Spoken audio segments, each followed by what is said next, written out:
Section 4. You will hear a talk about amber, the formation of amber and its applications in different fields. First, you have some time to look at questions 31 to 40.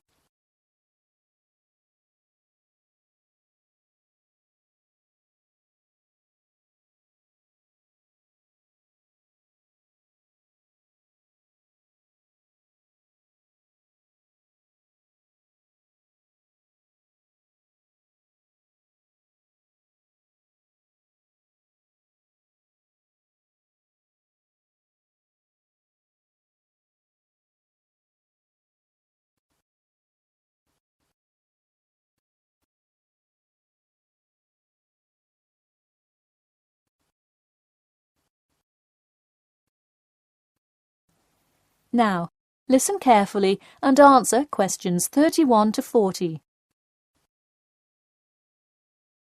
Tonight I'm going to present an overview of the research on amber.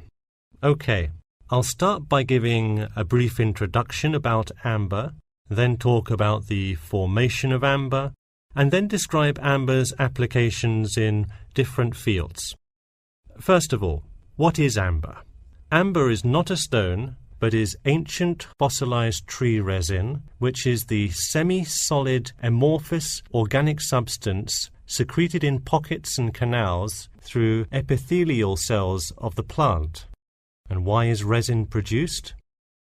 Although there are contrasting views as to why resin is produced, it is a plant's protection mechanism.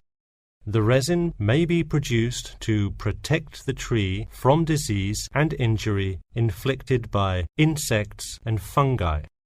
Amber occurs in a range of different colors. Besides the usual yellow, orange, and brown, other uncommon colors are also associated with it. Interestingly, blue amber, the rarest Dominican amber, is highly sought after. It's only found in Santiago, Dominican Republic. There are several theories about what causes the blue color in amber.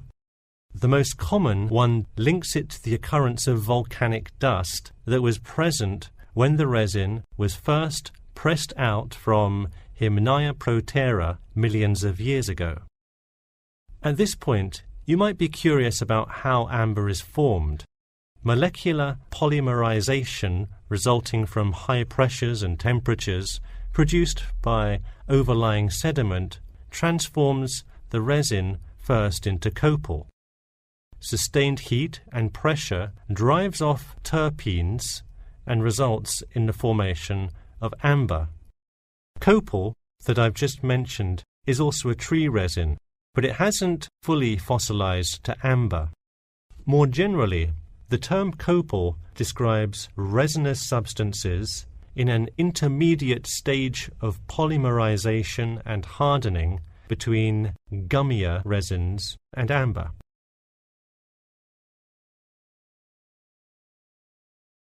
So where can we find amber? It can be found on seashores. The main producer worldwide is Russia. In fact, about 90% of the world's available amber is located in the Kaliningrad region of Russia, which is located on the Baltic. Here, the resin is washed up on the coast after being dislodged from the ocean floor by years of water and ocean currents. However, exposure to sunlight, rain, and temperate extremes tends to disintegrate resin. This also indicates that amber is not really an ideal fossil preservative for most uses. We've already learned that amber is made of tree resin. It often includes insects that were trapped within the tree many millions of years ago. A piece with a visible and well-arranged insect is generally valued much higher than simple, solid amber.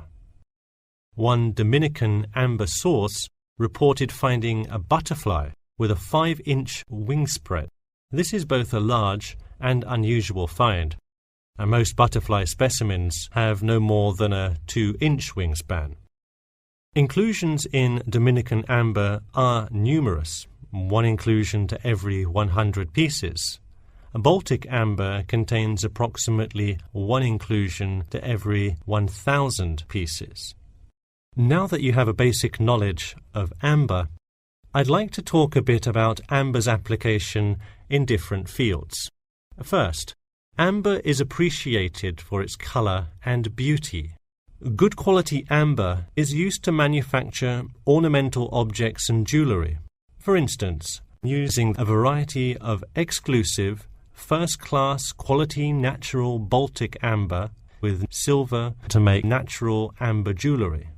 But due to the biodegradation of amber fossils, people with amber jewellery have to take special care of it to ensure that the amber is not damaged. It was previously believed that amber worn on the neck served to protect one from diseases of the throat and preserved the sound mind. Callistrate, a famous doctor in the Roman Empire, wrote that amber powder mixed with honey cures throat, eye, and ear diseases, and if it is taken with water, eases stomachache. While the mystery around that use of amber has not been cleared, one thing is sure: it will help effectively to defeat small malaises. Amber has even been used as a building material. Amber created the altar in St. Brigida Church in Gdansk, Poland. In St. Petersburg, Russia, the walls of the famous Amber Room were lined with intricate carvings and inlaid designs. This palace room is being reconstructed from photographs and can be visited at the Catherine Palace, located in the town of Tsarskoye Selo. And finally, the fourth use of amber is that... That is the end of Section 4. You now have half a minute to check your answers.